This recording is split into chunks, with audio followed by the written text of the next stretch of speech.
पहले कार्तिक नाम के एक लड़के से दुर्गापुर गांव में होती है। विशाखा अपने ससुराल में बहुत खुश होती है। एक बार विशाखा उदास बैठी होती है तो उसकी सास उसे आकर पूछती है, अरे बहू, तू इतनी शांत क्यों बैठी है? क्या हुआ बेटा? कुछ नहीं माँ जी, घर की याद आ रही थी। एक काम करना बेटा, अपनी छोटी बहन को बुला ले, तेरा मन भी लग जाएगा है। विशाखा ये सुनकर खुश हो जाती है और अपनी बहन शिखा को फोन करके बुला लेती है। शिखा विशाखा के ससुराल आ जाती है। टी, कैसी हो आप? अरे आ गई तू, मैं तो एकदम ठीक हो गई। शिखा पूरे परिवार से मिलती है। नमस्ते जीजू, कैसे हो आप? अरे बढ़िया बढ़िया, तुम बताओ।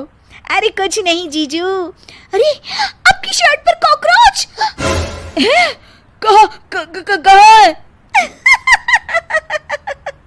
सॉरी जीजा जी। शिखा, आते ही तूने शैतानी शुरू कर दी, चल कमरे में। अगले दिन विशाखा रसोई में खाना बना रही होती है और तभी वहां शिखा आकर उसे पीछे से डरा देती है।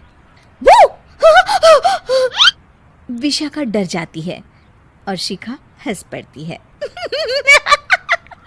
तू पागल है क्या शिखा? अभी मेरे हाथ से सब्जी गिर जाती ना। अरे दी, आपको क्या हो गया है? शादी से पहले तो कितनी मस्ती करती थी और अब एकदम बोरिंग हो गई है आप। ऐसा कुछ नहीं है शिखा, वो तो शिखा, चूहा कहाँ है? दीदी दीदी दीदी दीदी, मुझे चूहे से बहुत डर लगता है। कहाँ है चूहा? देखा शिखा, मैं कुछ भी नहीं भूली, मस्ती करना भी नहीं। सच में दीदी, आपने तो डरा ही दिया था मुझे। दोनों बहनें आपस में बात कर रही होती है। तभी शिखा को एक आइडिया आता है। दी, क्यों ना आज हम इन सबको डराए?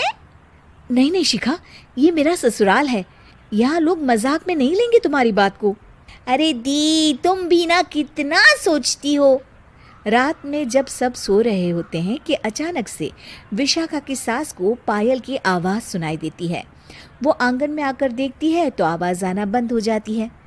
अरे कौन है इतनी रात को? वो जैसे ही मुड़ती है तो देखती है कि सफ़ेद साड़ी में एक औरत घूम रही है। वो डर जाती है और भागकर अपने कमरे में चली जाती है। वो औरत और कोई नहीं पर शिखा होती है।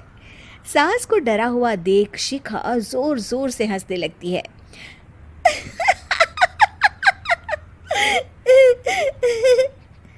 अगले दिन शिखा ये बात विशाखा को बताती है।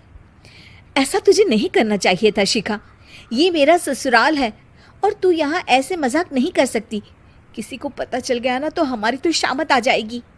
अरे कुछ नहीं होगा दी, मैं तो सोच रही हूँ कि आज अच्छे से मेकअप भी कर लूँ तो और ज्यादा मजा आएगा। शिखा वहां से चली जाती है और विशाखा की सास ये सब सुन लेती है। ओह, तो ये सब शिखा का करा धरा है। रात में जब पूरा घर सो रहा होता है तो शिखा फिर से मेकअप करके आती है और पायल की आवाज़ फ़ोन से बजाकर टहल रही होती है घर में। तभी उसके ससुर आ जाते हैं। शिखा जैसे ही उनको डराती है वो अचानक से गिर पड़ते हैं और बेहोश हो जाते हैं। शिखा ये देखकर डर जाती है। अरे अंकल जी, क्या हो गया आपको? दी, जीजू, जल्दी आओ। अंकल जी उठिए ना।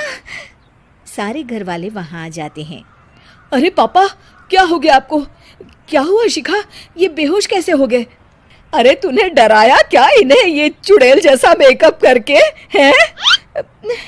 आंटी जी, मैं तो बस मजाक कर रही थी, मुझे नहीं पता था कि अंकल इतना ज्यादा शॉक्ड हो जाएंगे।